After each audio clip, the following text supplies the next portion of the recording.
आज आपकी मुलाकात करवाते हैं अरीबा से, जो कराची की वाहिद खातून गोल्ड मेडलिस्ट काउंसलर हैं। शादी के बाद अरीबा को इनके ससुराल से कितनी सपोर्ट मिलती है। अरीबा सियासी और अजदवाजी जिंदगी को कैसे एक साथ लेकर चलती हैं। आइए अरीबा और इनके शौहर सोबान से बात करते हैं। अस्सलाम वालेकुम जनाब, मैं हूं सोबान बेग और ये है मेरी अहलिया अरीबा सोबान बेग। और पिछले दिनों में दो ऐसी चीज़ें हुई हैं माशाल्लाह कि जो हमारे लिए बड़ी खुशाइन थी और ख़ुशी का बायस हैं।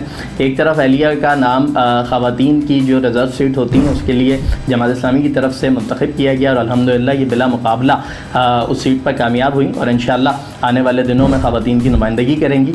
और दूसरी तरफ ये हुआ क्योंकि जो इनका एजुकेशन का सिलसिला जारी था अल्हम्दुलिल्लाह, और इन्हें जो इन्होंने BS अपना इस्लामिक लर्निंग में मुकम्मल किया जिन्ना यूनिवर्सिटी फॉर वुमेन से। साथ ही इन्होंने अपने डिपार्टमेंट में भी टॉप किया और फैकल्टी जो कि सोशल साइंसेज की है उसमें भी फ़र्स्ट पोजीशन हासिल की, जिसके एजाज़ में इन्हें गोल्ड मेडल से नवाजा गया। सेनेटर मुशाहिद हुसैन सैयद साहब के हाथों गोल्ड मेडल इन तक पहुंचा और इस गोल्ड मेडल को मिलने के बाद जो मुनफरद एजाज़ इन्हें मिला है अल्हम्दुलिल्लाह, इस वक्त पूरे कराची में जितनी भी ख़वातीन काउंसलर्स हैं उनमें वाहिद वुमेन गोल्ड मेडलिस्ट काउंसलर अगर कोई हैं तो वो अहलिया हैं अल्हम्दुलिल्लाह।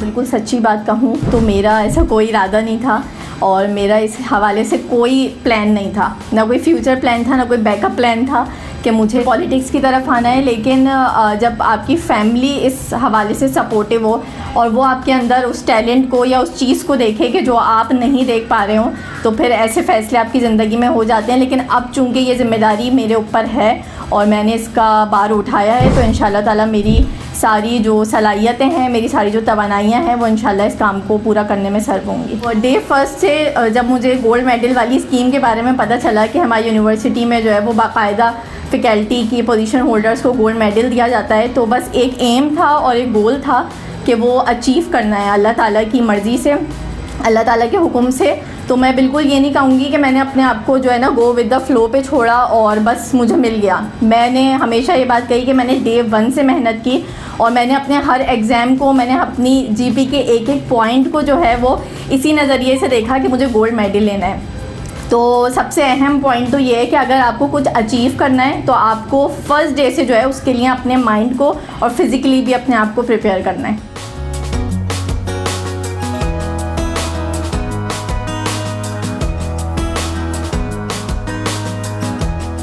जब मालूम हुआ कि जी पोजीशन है और फिर जब जो आपने एक मेमोरेबल लम्हा होता है ना वो, कि जब इनके कॉन्वोकेशन में इनका मेडल अनाउंस हुआ तो मैं सच्ची बात है कि शायद मैंने इन्हें भी ये बात नहीं कही थी कि मैं अपनी फीलिंग्स उस वक्त आपको नहीं बता सकता कि वो कैसी थी। कि मैं खड़ा हो गया सीट से, लोग मुझे देख भी रहते कि भाई ये क्यों खड़े हो गए, अजीब बेवकूफ़ वाली हरकत कर रहे हैं। टाइम्स ऑफ कराची से जुड़े रहने के लिए हमारा चैनल सब्सक्राइब करें। हमारी वीडियोस को सबसे पहले देखने और बाखबर रहने के लिए बेल आइकन पर क्लिक करना ना भूलें। लेकिन जाहिर सी बात है कि एक अच्छा ताल्लुक़ हो, एक मोहब्बत का ताल्लुक़ हो जिसमें दोनों लोगों का एक किरदार होता है, यकीनन इनका भी है और कुछ ना कुछ मेरा भी होगा।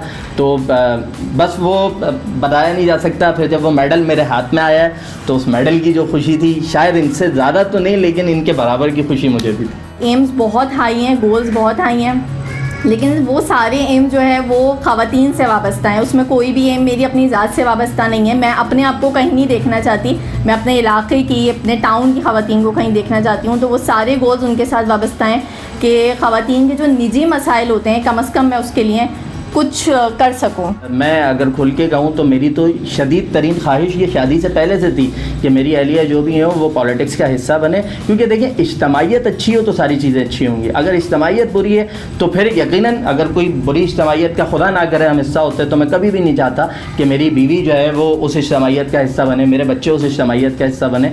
लेकिन इज्तमाइयत अच्छी है, उसका अल्हम्दुलिल्लाह जो इखलाक, जो किरदार, जो सारे मामलात, जो दयानत वो सारी दुनिया के सामने, तो बिल्कुल क्यों नहीं चाहेंगे जी घर की औरत आगे आए। और पॉलिटिक्स के मैदान में शायद हमने बहुत जुल्म किया है कि हमने अपनी औरतों को, अपनी बहन बेटियों को पीछे रखा है। उन्हें आगे होना चाहिए ताकि जो ख़वातीन के मामलात हैं उनको बेहतर अंदाज में हल किया जाए। तो इसलिए जी हमने किया और इंशाल्लाह आगे भी करेंगे। वैसे डेली रूटीन में, रोज़मर्रा की ज़िंदगी में मैं वाकई कोई क्रेडिट नहीं देती और इस हवाले से कोई बात भी नहीं करती, लेकिन आज इस कैमरे के तवज्जुह से मैं ज़रूर कहना चाहूँगी कि एक हस्बैंड जो मोरल सपोर्ट देता है अपनी वाइफ को, वो मेरे ख्याल से किसी भी फाइनेंशियल, ये सारी चीज़ें भी ज़ाहिर ज़रूरी हैं। माली आपके पास अपॉर्चुनिटीज़ नहीं होंगी तो आप आगे नहीं बढ़ सकेंगे, लेकिन जो आपकी मोरल सपोर्ट होती है वो किसी भी बीवी के लिए, किसी भी औरत के लिए बहुत अहम होती है, जो कि उसके शौहर की तरफ से की जाए। तो इस हवाले से अल्हम्दुलिल्लाह आई एम ब्लेस्ड। शौहर क्योंकि बाप के बाद सबसे ज़्यादा किरदार जो है ना, क्योंकि औरत डिपेंड करती है अपने शौहर के ऊपर। अगर वो मजबूत है,